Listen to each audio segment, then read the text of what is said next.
Hi ಸ್ನೇಹಿತರೆ, U M T ಟೂಲಲ್ಲಿ Redmi 9S screen lock ಹಾಗೂ ಗೂಗಲ್ ಅಕೌಂಟನ್ನು ರಿಮೂವ್ ಮಾಡ್ಕೊಳ್ಳೋದು ಹೇಗೆ ಅಂತ ತಿಳಿಸ್ಕೊಡ್ತೀನಿ.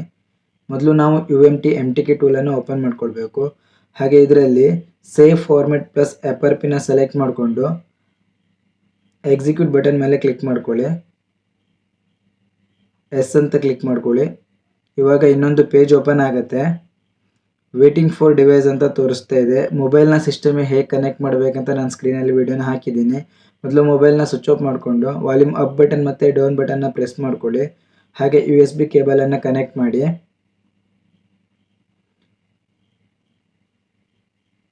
ಮೊಬೈಲ್ ಸಿಸ್ಟಮ್ಗೆ ಕನೆಕ್ಟ್ ಆಗಿದೆ. ಇದರಲ್ಲಿ ರೆಡ್ಮಿ 9 ಮತ್ತು 9Cನ FRP ಅನ್ಲಾಕ್ ಮಾಡ್ಕೊಳ್ಬೋದು ಸೇಮ್ ಮೆಥಡಲ್ಲಿ. 2 ಮಿನಿಟಲ್ಲಿ FRP ರಿಸೆಟ್ ಆಗುತ್ತೆ. FRP ರಿಸೆಟ್ ಆಗಿದೆ.